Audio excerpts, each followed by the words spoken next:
Hello everyone, welcome to mummies cute island. ఇవాళ చాలా చాలా మంచి ఇంపార్టెంట్ కంటెంట్తో వచ్చానమాట. ఆడవాళ్ళందరికీ కంపల్సరీ యూస్ఫుల్. ఫంక్షన్కి వెళ్ళే ముందు రెడీ కావాలి, అది చీర కట్టుకోవాలంటే ఎక్కలేని హడావిడంతా మనమే చేస్తాము. అవి ఫ్రిల్స్ అయితే అస్సలు కుదిరి సావండి. ఏంటంటే ఇప్పుడు ఎంత ఎక్కువ తొందర పెడుతుంటే అంత ఇంకా లేట్ అవుతుంది అనమాట మనకి. సో అలాంటప్పుడు ప్రీ ప్లీటింగ్ అనేది చేసుకోవడం వల్ల చాలా తక్కువ టైంలో మనము కొంచెం ఎక్కువ రెడీ అవ్వడానికి ఛాన్సెస్ ఉంటాయి. 2 minutes శారీ లాగా లటక్గా కట్టేసుకోవచ్చు అనమాట. సో ప్రీ ప్లీటింగ్ చాలా చాలా హెల్ప్ అవుతుంది. మనం ఒక చీర కొన్నామంటే దానికి ఫాల్, పీకో, లైనింగ్, మగ్గం వర్క్ డిజైన్ కోసం ఇన్స్టాగ్రామ్, గూగుల్, పింట్రెస్ట్ వాటిని వెతకడం, డిజైన్ సెలెక్షన్, మగ్గం వర్క్ దగ్గర డబ్బులు దొబ్బించుకోవడం, స్టిచ్చింగ్ దగ్గర డబ్బులు దొబ్బించుకోవడం, శారీకి 10,000-15,000 ఇన్ని గానం పెట్టి పట్టు అని ఒక పట్టు చీర 10 సార్లు కడతామా అండి? ఎంతమంది కడతారు? ఇప్పుడు ఇంకొకటి కొత్తగా ట్రెండ్ అయింది, కట్టిన శారీ కట్టకూడదు అనమాట. మరి హీరోయిన్లో అండి ఏందో అంటే అందరి గురించి అనట్లేదు, ఈ మధ్య ట్రెండ్ అట్లా అయింది అనమాట. అంటే ఇప్పుడు ఈ ఫంక్షన్కి ఇది కట్టుకెళ్ళినాం అనుకో, ఆ పిండి వాళ్ళ చుట్టాలు ఇందులో వచ్చారు కదా, ఈ ఫంక్షన్ వీళ్ళు కూడా వస్తారు కాబట్టి అమ్మ ఇది కట్టుకోవద్దు, అమ్మ వాళ్ళు చూసారు కదా వీళ్ళు చూసారు కదా అనేసి ఏదో పెద్ద లొల్లు అయిపోయింది. జనరల్గా అందరం అట్లే అని అనుకోండి, నేనే ఎక్స్క్లూడ్ అని చెప్పట్లేదు. సో అలా కూడా ఒకటి తయారైంది. నిజంగా రెగ్యులర్గా చీరలు కట్టుకునే వాళ్ళు కూడా ఇంతగానం ఉండదేమో. మనమైతే ఈ జనరేషన్లో చీరలు చాలా తక్కువ, బట్ చీరలు చూడగానే మాత్రం లటకును కొనేసుకోవాలి, అదేదో చేసేయాలి. కానీ అది కట్టేది ఉండదు, పెట్టేది ఉండదు. బీరో నిండా చీరలు ఉంటాయి కానీ ఎప్పుడు తగ్గించుకునేది మాత్రం కుర్తాసి అనమాట. సో దానికోసం 10-15 షాపులు తిరగడం. సో మనది అలా ఉంటుంది ఈ జనరేషన్ వాళ్ళది కథ. అందరూ అలా అని చెప్పట్లేదు. శారీ ప్రీ ప్లేటింగ్ ఎలా నేను ఫంక్షన్స్కి ముందే ఎలా ప్రిపేర్ చేస్తాను అనేది మీకు చూపిస్తాను. Without any let's get into the video. So ఇదండి ఇవాళ మనము ప్రీ ప్లేటింగ్ చేసే శారీ. సో శారీ ఫోల్డింగ్ మొత్తం తీసిన తర్వాత అసలు ఎటువైపు నుండి మనము ఫ్రిల్స్ పెట్టాలి అనేది చూసుకోవాలి. లేదంటే ఉల్టా పెట్టినాం అనుకో ఇంకా మన పని గోవిందే అనమాట. సో ముందే కరెక్ట్గా చూసుకోండి ఎటువైపు నుండి పెట్టాలి అనేసి. సో ఇలా మొత్తము నేను ఫస్ట్ కొంగు పార్ట్ ఫ్రిల్స్ పెడుతున్నాను. సో ఇలా పెట్టేయండి. అంటే మనకి యూజువల్గా తెలుస్తూనే ఉంటుంది కదా. ఫ్రంట్ ఫ్రిల్ మాత్రం ఒక 1 inch అలా ఎక్కువనే పెట్టండి, ఎందుకంటే లోపల కొంచెం ఎక్కువ తక్కువ అయినా కానీ పైది మేనేజ్ చేస్తుంది అనమాట, బయటకు రాకుండా. సో వాటన్నిటిని కూడా ఒక్కసారి మళ్ళీ ఇలా నీట్గా సెట్ చేసుకొని ఒక పిన్ పెట్టేసేయండి అక్కడ, సేఫ్టీ పిన్. నెక్స్ట్ ఫర్దర్గా ఎలా ఫ్రిల్స్ చేయాలి కొంగుని అనేసి నేను 2 ways చూపిస్తానండి. ఫస్ట్ పద్ధతి ఏంటంటే ఇలా పెట్టేసి దానిపైన 2 పిన్నులు అలా ఢపాక్ మనకి కుచ్చేసేయండి. ఇటువైపు ఒకటి అండ్ నెక్స్ట్ ఇటువైపు కూడా ఒకటి అనమాట. అలా 2 పెట్టిన తర్వాత కొంచెం కొంచెంగా ఫ్రిల్స్ అనేవి సెట్ చేసుకుంటూ రావాలి, మొత్తం ఒకేసారి కాకుండా. సో వేళ్ళతో అటు ఇటు అనుకుంటూ వీడియోలో చూపించినట్టు కొంచెం అటువైపు నూకండి, కొంచెం ఇటువైపు నూకండి, అలా అలా చేసుకుంటూ ఈవెన్గా వచ్చేలాగా బయటకి రాకుండా చూసుకొని అలా ఫ్రిల్స్ సెట్ చేసుకోవాలి. ఇది ఒక పద్ధతి అండి. నెక్స్ట్ ఇప్పుడు వాటన్నిటిని తీసేసేయండి, ఇంకా దాంతో పని అయిపోయింది. మళ్ళీ ఎక్కడైతే పిన్ పెట్టామో దాని నుంచి నెక్స్ట్ ఇంకొంచెం పార్ట్ సెట్ చేసుకోవాలన్నమాట. సో నేనైతే ఇలా సెట్ చేసుకుంటాను, భుజం పైన వేసేసుకొని మిగతావన్నీ సేమ్ ఫింగర్స్తో అటు ఇటు అనుకుంటూ సెట్ చేసేసుకుంటాను. నేనైతే ఎప్పుడైనా ఇదే పద్ధతి ఫాలో అవుతాను. సో అక్కడ కూడా ఒక పిన్ పెట్టేసుకోండి, ఒక పని అయిపోతుంది. అసలు ఇంకా లెంత్ సరిపోయిందా లేదా అనేది చూసుకోండి. మనం జర పొట్టే అనుకోండి, అయినా కూడా గిత్తత కొంచెం ఎక్కువ పడుతట్టుంది. సో మళ్ళీ అక్కడ నుంచి మళ్ళీ సెట్ చేసుకుంటున్నాను. అరే కొంచెం ఎక్కువైంది, మళ్ళీ ముందుకు అనుకోండి. ఎక్కడ వరకు అయితే సెట్ అవుతుందో అక్కడ వరకు సెట్ చేసేసుకొని అక్కడ ఒక పిన్ పెట్టేసుకోండి. సో ఆల్మోస్ట్ మనకి కొంగు పార్ట్ అనేది డన్ అండి. ఇప్పుడు నెక్స్ట్ వచ్చేసి ఐరనింగ్ అనమాట. వీటన్నిటిని ఇలా పెట్టేసి ఐరన్ బాక్స్ ఆన్ చేసేసుకోండి. ఇంకా దానికి పని పెట్టాల్సిన టైం వచ్చేసింది. ఐరన్ బాక్స్లో కూడా ఏ ఫ్యాబ్రిక్ ఐరన్ చేయాలనేది కూడా కొంచెం అదేంటి ఆప్షన్స్ ఉంటాయి. సో సిల్క్ పెట్టేసుకోండి.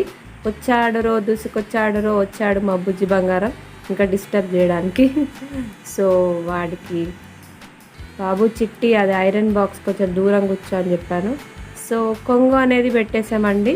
డన్ విత్ కొంగు పార్ట్. చూడండి ఎంత నీట్గా అనిపిస్తుంది కదా, కొంచెం కూడా బయటకు రాకుండా. అంటే ఇదంతా జర ఎక్స్పీరియన్స్ మీద వస్తుంది, కొత్త వాళ్ళకి కష్టం. ఇంకా ముందు పార్ట్ చింగులు అంటారు కదా, సో ఇలా చూసుకొని అంత పార్ట్ వరకు వదిలేసి అక్కడ పిన్ పెట్టేసేయండి. ఐ మీన్ ఏమంటారు చింగులు స్టార్ట్ చేయడానికి అనమాట మనం మార్కింగ్ చేస్తున్నాం. సో ఎక్కడ ఎండ్ చేయాలి కూడా చూసుకోవాలి. సో ఇక్కడ వరకు వచ్చేసిన తర్వాత కొంచెం వదిలేసేయండి, మళ్ళీ ఇక్కడ మార్క్ చేసేసుకోండి. మార్క్ ఇన్ ద సెన్స్ నేను పిన్స్ పెట్టుకుంటున్నాను అనమాట. సో స్టార్టింగ్ పాయింట్కి వెళ్ళేసి అక్కడ నుండి ఇంకా ఏమంటారు వీటిని చింగులు పెట్టడం స్టార్ట్ చేయండి. ఇంకొకరు ఒక్కో పద్ధతి ఫాలో అవుతారు, కొందరు వెరైటీగా పెడుతుంటారు, కొందరేమో నేను చూపించినట్టు అనుకోండి, ఎవరిష్టం వాళ్ళది. సో వీటన్నిటిని కూడా మళ్ళీ సెట్ చేసేసుకొని అక్కడ మధ్యలో ఒక పిన్ పెట్టేసుకోండి. మళ్ళీ కింద కూడా పెట్టేసుకోవాలన్నమాట, ఎందుకంటే మళ్ళీ ఇంకొకరు హెల్ప్ అడగకుండా. మధ్యన ఒక పిన్ ఫ్రిల్స్ అన్నీ సెట్ చేసుకొని కింద ఒకటి. ఎప్పుడైనా అన్నీ ఒకే దగ్గర ఉండొద్దు అనమాట, కొంచెం కొంచెం దూరంలో ఉండాలి ఒక్కొక్క ఫ్రిల్కి.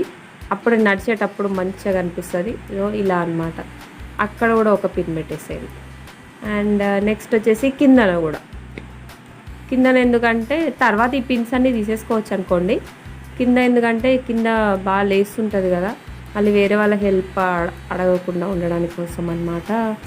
సో వీటిని కూడా స్టెప్ బై స్టెప్ లాగా పెట్టేసుకోండి, ఒకే దగ్గర కాకుండా. ఇక్కడ కూడా ఒక పిన్ పెట్టేసుకోండి.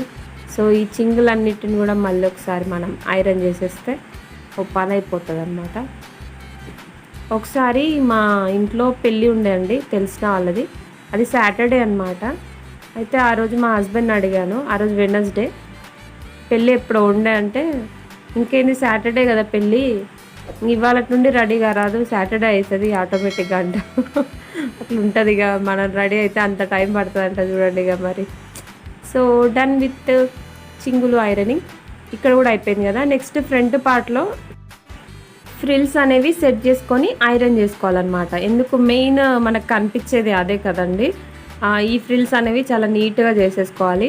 సో దానికోసం నేను మళ్ళీ ఒక పిన్ గుచ్చేసాను అనమాట, లేదంటే ఒక వెయిట్ ఏదైనా కూడా పెట్టుకోవచ్చు. సో నేనైతే అలా పెడతాను. ఫ్రంట్ ఫ్రిల్ మాత్రం సేమ్ ఉంచండి స్ట్రైట్గా, మిగతావన్నీ మాత్రము స్టెప్ బై స్టెప్ ఫ్రిల్స్ లాగా అరేంజ్ చేసి ఐరన్ చేసేయండి, సరిపోతుంది. సో ఫ్రంట్ మాత్రం అలాగే ఉంచేయండి. సో అన్నీ సెట్ చేసేసాను. మళ్ళీ ఐరన్ బాక్స్ ఆన్ చేసేసి ఐరన్ చేస్తున్నానండి. స్విచ్ ఆఫ్ ఆన్ చేస్తున్నారా లేదా కొంచెం చూసుకోండి, ఆఫ్ చేస్తున్నారా లేదా. ఈ లొల్లిలో పడి మళ్ళీ అది ఆఫ్ చేయకపోతే అదో పెద్ద లొల్లి అయిపోతుంది. సో ఇక్కడ టూ ఫ్రిల్స్ అన్నిటిని కలిపి లోపల నుంచి మళ్ళీ ఒక సేఫ్టీ పిన్ పెట్టండి. సో దట్ ఫ్రిల్స్ అనేవి జరగకుండా ఉంటాయి, నీట్గా కనిపిస్తుంది. అలా పెట్టిన తర్వాత ఒకసారి చూపిస్తా చూడండి ఇప్పుడు. సో ఆహా సూపర్ ఉంది కదా, మంచిగా నీట్గా వచ్చింది. ఇప్పుడు ఆల్మోస్ట్ మనము కొంగు పెట్టేసాం, చింగులు పెట్టేసాం, ఫ్రంట్ పార్ట్ కూడా పెట్టేసాం. సో దీన్ని ఎలా ఫోల్డ్ చేయాలనేది చూపిస్తాను.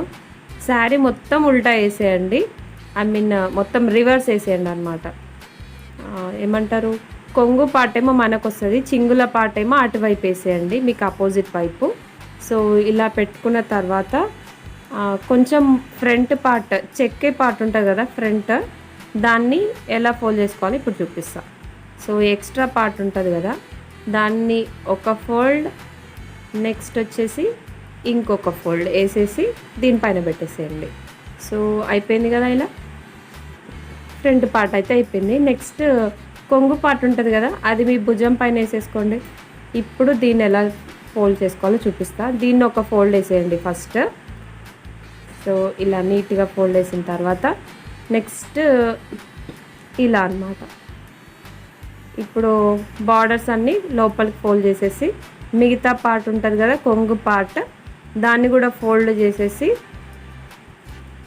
ఇలా నేను చూపిస్తున్నట్టు ఒక 2 ఫోల్డ్స్ వేసేయండి, సరిపోతుంది. అందులో వేసేసి ఉల్టా తిప్పేసి అందులోకి దోపేస్తే సరిపోతుంది. సో ఈ వీడియో కనుక మీకు నచ్చినట్లయితే తప్పకుండా మీ వాట్సాప్ గ్రూప్లో షేర్ చేయండి, లైక్ చేయండి అండ్ సబ్స్క్రైబ్ చేయడం మాత్రం మర్చిపోకండి. సో రెడీ అయిపోయిందండి మన రెడీ టు వేర్ శారీ. దీన్ని బ్యాగ్స్లో, సూట్ కేసులో కూడా ఈజీగా క్యారీ చేసుకోవచ్చు.